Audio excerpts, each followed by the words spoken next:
All right, hello everybody. Today, what is it, January 7th or 8th, something like that? We're doing a carnivore update. So what happened on the carnivore? So what happened to me, a little bit what happened to Clint on the carnivore update. So we know you guys are all interested. So far so good. A great diet for me. I feel really good. And I want to explain a few things about it so you guys all understand what's really happening. And you may want to try it yourself. So carnivore. I didn't have a lot of stuff to do. So anyways, for breakfast, I usually eat, let's say 2 or 3 strips of bacon, 3 or 4 eggs, and then I top it off with maybe some ribeye steak. And then later in the day, I'll eat a sirloin, or if I'll steal a fillet from Longhorn, that's usually pretty good too. But yeah, so it's just meat all day. I eat salmon. You can eat salmon, chicken, turkey, all those things. Butter, I eat butter now just by itself because butter and fat go together. Or butter, fat, and protein. You need proteins and fats in particular. No carbs since January 1st. 0 carbs. Let's see what else is there on the basics of that. Salmon. I know it's canned salmon, but it's salmon. Chicken. Okay, we're good, Jakey. Jakey helped out with the studio production here. So let me tell you what's happened. So 7 days, I lost 7 pounds. Clint lost 5 because he's only been on it for 5 days because I think he was fasting for the first day or so. And then weight loss was good. Subcutaneous fat, the fat underneath the skin, for both of us it went down significantly. Not significantly, like 1%. That's significantly in 1 week. Visceral fat went down. BMI went down for both of us, and it was really good. Okay, so the effects, I was able to tighten my belt 1 notch. I really wasn't hungry during the week. I only got hungry once, really bad, and then I just ate. And the weird is your whole digestive system is changing, so it doesn't quite know really what to do. So then I got hungry a little bit more some other day, but wasn't really bad. Like not like a fasting hunger. So I feel really good. I feel really good. A lot better than I did. This has been a long time since I felt this good, so I'm really excited about that. Really happy. There's been no side effects with me. None yet with Clint. You remember we've been doing a lot of fasting over the last 4 or 5 years too. So the metabolic flexibility for me and him are pretty good. I didn't expect to have any problems, and we didn't have any problems. I mean, there could be some detoxing effects later in the week or next week or the week after. I don't really expect it to be a serious detox issue because of our fasting schedules, and the fasting tends to detox you, and so we'll run into that a little bit later. I'll talk a little bit about that later. Okay, so one of the reasons I went on this diet is because I was eating a lot of veggies. This was before I knew about the carnivore diet. And, we heard about it before, but we go, oh, we're freaking crazy people, and no one eats this meat. And so, but I've eaten a lot of Brussels sprouts, asparagus, broccoli in particular. Trying to really increase a lot of turmeric, a lot of the things, and this was last month, or this is actually an ongoing thing. I'm like, why am I so sore all the time? Even though I am older, I didn't think I should be this sore, and I was doing everything I was supposed to do, so I kind of got tired of it, and I'm like, why am I so sore all the time? And then I'm like, okay, and then I just happened to run across this plant toxin oxalate type situation, which I never knew about before, and I've been studying nutrition for 25 years, and I've never heard about it. So they kind of are able to keep it suppressed somehow. So anyways, I go, you know what? Maybe that's it. So then of course, if you're hearing about the plants, the oxalates and the poisons in the plant food, then you're like, naturally it goes right into carnivore. And so what I found in my research is that a lot of vegans go carnivore, and then they have great success with it. People, particularly women, I haven't seen really any men that were vegans that went carnivore, but all the women say they have their menstrual cycles are messed up. They don't even have menstrual cycles anymore on vegan.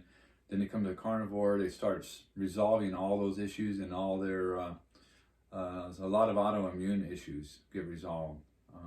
This is pretty crazy, but a lot of people go on the carnivore because of health reasons. And so then they find out that it resolves a lot of the autoimmune issues, which is kind of really neat and kind of interesting at the same time. Let me see what we got here. Okay, so what are we doing here? Okay, so the side effects. I know that there are a lot of people will have side effects. It's called the carnivore flu, and they'll get sick. A lot of that, I think, is, well, they'll say it too, but it's from detoxing and also your digestive system changing directions.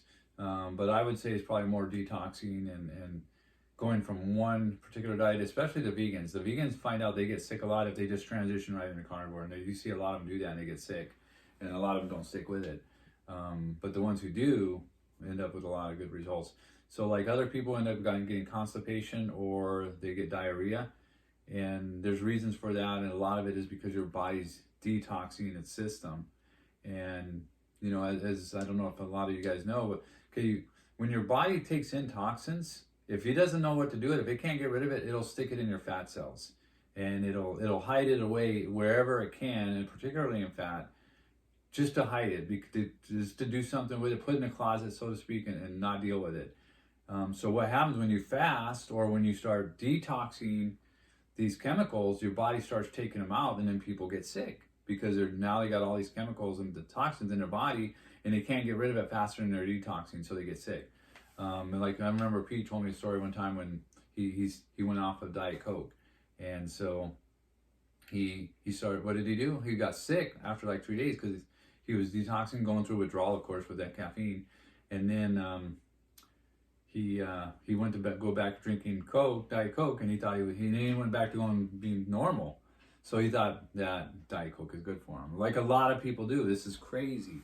So, speaking of which, no sugar problems. I have no, I'm not addicted to sugar. Of course, I like it. I love it. It's great, especially in chocolate stampede, ice cream, candy. But I don't have any issues. I had no detoxing issues. Let's put it that way. I did get a slight headache on Tuesday, very small, and I've been tired like Wednesday, Thursday, Friday. I was really tired at night, but that could have been a lot of different things. So that's what we got to remember. So when people transition, and I'm going to tell you how I would transition if I was a normal person. Let's say like a normal person with a standard American diet, or a lot of plant-based foods. Definitely get off the plant-based foods for a good month before you start transitioning into the carnivore diet. Okay, so what I would do, and what I advise somebody, because that way we can hopefully avoid constipation or diarrhea, is start about a month before, start fasting. Intermittent fasting, do a 36-hour fast, do a 48-hour fast, do a 3-day fast, and do a 5-day fast, all in that 30-day window, or maybe 30 to 45 days. So that way your body gets used to detoxing. And once you start fasting, a lot of really cool chemical processes kick in, as I've talked to you guys about.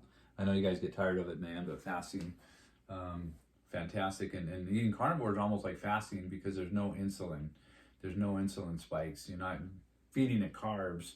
So it's really quite a cool process. It's like fasting without fasting. What a deal. Okay, so that's what I would do. I'd remove all plant-based products. That way you don't oxalate dump, but especially the people that eat a lot of plants or vegetables and things. There's a lot of poisons in there. I never knew this till about 2 weeks ago. And I'm like, wow, this is crazy. So I do want to talk, I do want to talk about explain the liver, stomach functions, because this is why people get sick, insulin and so forth, and people think, I already know that stuff. No, yeah, somewhat. But anyways, so, okay, for your carb types especially, sugar, carbs, spaghetti, whatever it is, of course it's going to spike your insulin, because there's only 1 teaspoon of sugar in your blood at any given time. So you don't need that much sugar. Your liver is able to produce that. So people who are not metabolically flexible, their blood sugars tend to go up and down. So, how I would address that is nutritional deficiency, and also start intermittent fasting, and maybe do an occasional 1 to 2 day fast, and that would help. That will solve your blood sugar problems, like it did with me. Nutritional deficiency, and now I don't have any blood sugar problems. I could go 20 days without eating. I can go 10 days. I can go 6 days, whatever. It doesn't matter. I can do whatever I need to do. Okay, the normal person, what happens is their body is so used to carbs and sugars and sweets and all this stuff, and the way they eat 5-6 times a day. So your body's always being hammered with more and more sugar, essentially. So your liver's kicking out, instead of burning sugar, it's kicking out bile, it's kicking out insulin, it's kicking out all sorts of stuff to reduce the amount of sugar in your blood. Okay, you never get a break. Okay, so what happens to the average person is, and this is why their blood sugar go up, because they're saying, okay, when you get hungry, their stomach is saying, I'm hungry, give me some carbs, because you give me carbs all the time, all day, you give me some more carbs. And then you give it some carbs, and then you feel better, and then everything's good, your body says everything's okay. But of course your insulin's spiking and your insulin's gaining, and then the cause of most problems is a high volume of insulin in your body. So anyways, that's what happens. So me, I'm metabolically flexible, so I can go 2 days without food, and then my body is not saying, hey, because my body is already adjusted. So, but you guys that haven't fasted for any particular length, it's always going to say, give me food. And until your body's going to say, okay, I got food, and it gets used to that. Your body is smart, and it'll adjust to whatever you do to it. So whenever you go long distances without, your body says, okay, your stomach says, okay, I didn't get any food, but instead of freaking out and making you cranky and angry and all these other things, it's going to say, okay, let's switch. The liver is going to start pumping out, sugar, so glucose, so that your body can function. Okay, and then if you go long enough, your body says, oh, okay, your liver says, no problem. I'm just going to take it from these fat cells. And you start, ketosis. That's where ketogenic diet comes in. So anyways, that's how that, but yeah, I guess you know that, but I want you to understand how it works and relate to the meat as well. So I was able to transition with no problems, and I might have some detoxing issues later. I don't know, because once you start detoxing, your body's going to go deeper and deeper and deeper. So I did a 20-day fast, which probably dug a lot of stuff out and healed me in a lot of different ways. And I know it healed me in some ways that I could feel, but I'm sure that was one of the best things I've ever done to extend the quality of my physical health.